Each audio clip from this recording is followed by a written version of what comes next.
Ugh.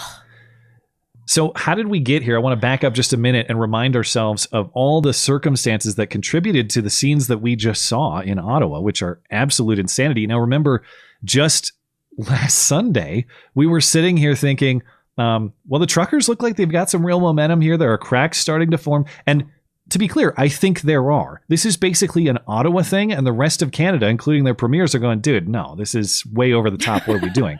So I don't think the truckers are even losing per se. This is a significant setback, and they're being abused, no doubt. But as far as the political wins, I don't think that they're losing significantly right now. But it is interesting to think. Just last weekend, we were speculating about what would happen. Yeah. That was before Trudeau declared an emergency on Monday under this 1988 federal law that allows swift executive action to deal with specific emergency scenarios. Those are specifically legally defined. And as we'll get to at the end of the segment here, there are pending legal challenges on that. It doesn't seem like they are actually following the law, despite what they tell you at their press conference. Just so you guys know, we're following the law, and we checked with us to make sure that we're following the law. Thank you.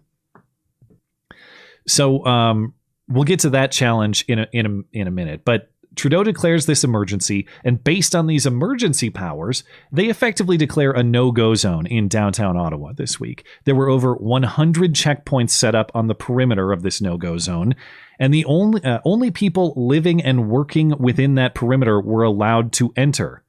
Protest was not a lawful reason for entry or presence. Now, you might dispute that in any urban center, and I would, as a matter of your rights. But specifically, this is the capital of Canada. This is the political heart of Canada. And this emergency declaration has said, no public dissent here. We will not have it because this is an emergency.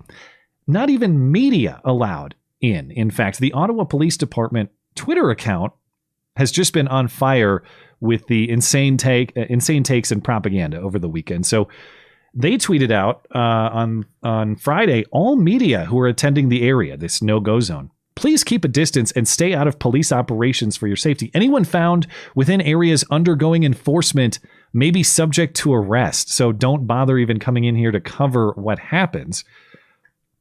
And then there's a designated time and place for media. You guys can show up at this specific time at 474 Elgin Street. That's the time for media, if you want the state's version of what happens everywhere else.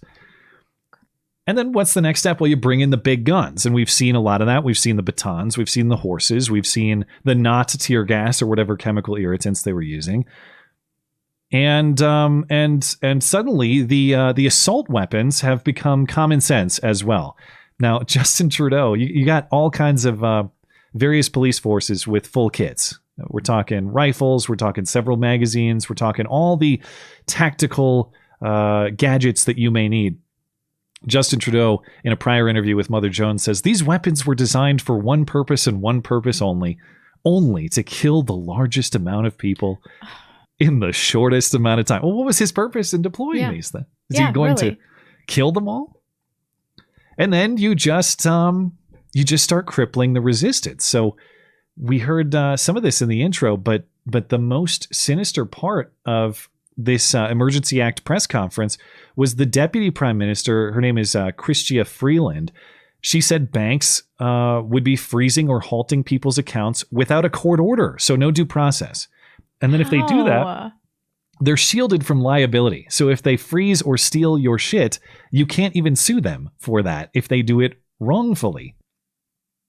Later in the week, she confirmed this isn't just scare tactics or intimidation. We are, in fact, doing that, according to Tamara Litch, as we heard. Her accounts are frozen, but the Deputy Prime Minister says, yeah, we're freezing accounts. The names of both individuals and entities, as well as crypto wallets, have been shared by the RCMP with financial institutions. And accounts have been frozen, and more accounts will be frozen. Okay, so we are going to declare protest illegal, and we are going to declare financial support or exchanging money illegal. We're going to declare your very bank account illegal without even the opportunity to defend yourself in court.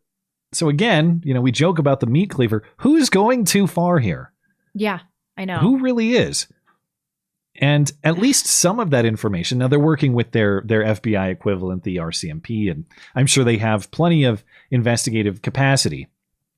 But as far as the media goes, at least some of this information on who's supporting the truckers came because Give, Send, Go was hacked also early in the week.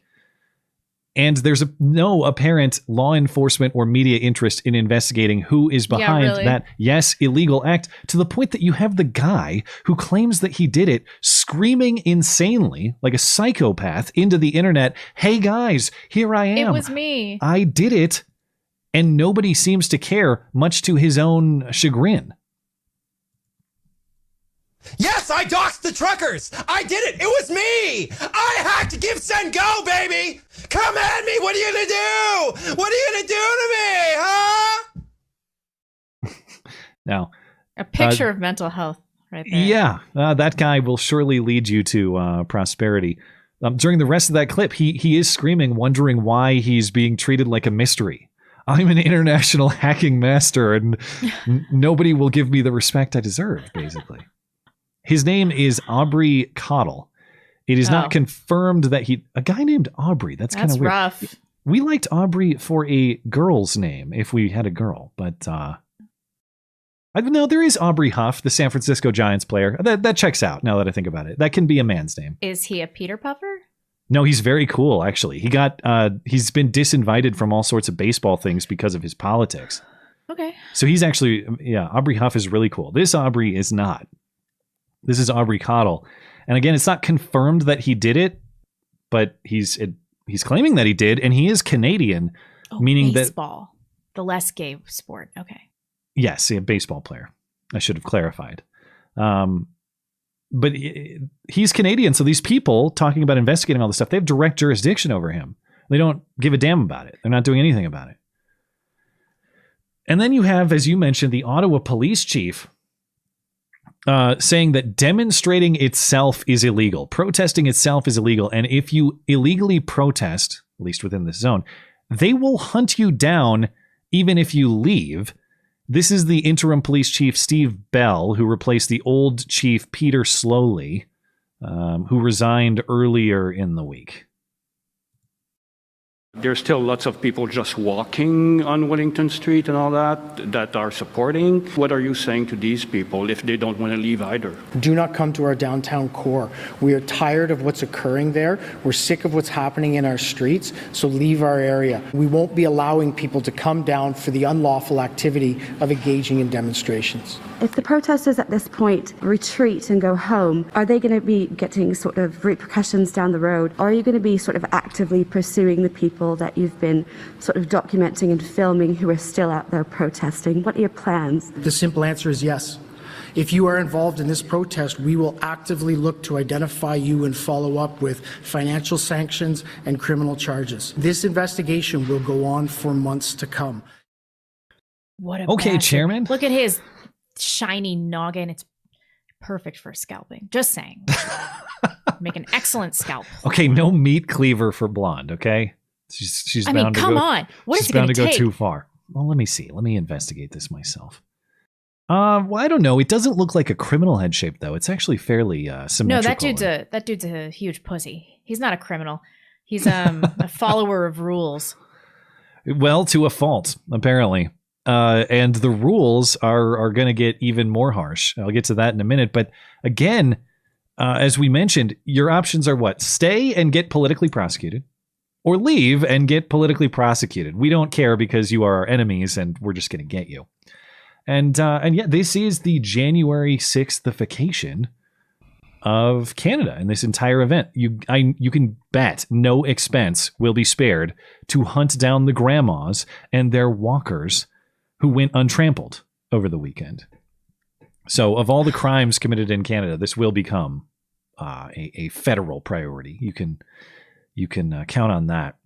And how pissed off are the police? Well, if their infringement and their propagandizing aren't enough, The Ottawa police are apparently so pissed off and power bent that they're going full ATF. They will kill your dog. Ottawa law enforcement put out a statement on Thursday. If you are arrested and you have a dog, your dog will be put in protective care for 8 days at your cost. After 8 days, if arrangements have not been made for your dog will be considered relinquished. And if your pet is relinquished, it could be put down. Now, to explain this policy, What? the Ottawa police put out this statement. I'll get you, my pretty, and your little dog, too.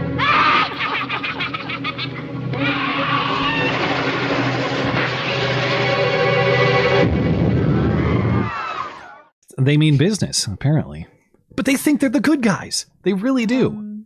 Well, so does a large percentage of the population. Unbelievable.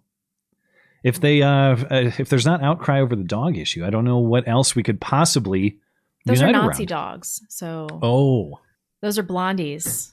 yeah. Well, Hitler they get reference, they get the injection then. First, they get a revenge coronavirus vaccine injection, and then they get euthanized, just to really stick the needle in them twice. Okay.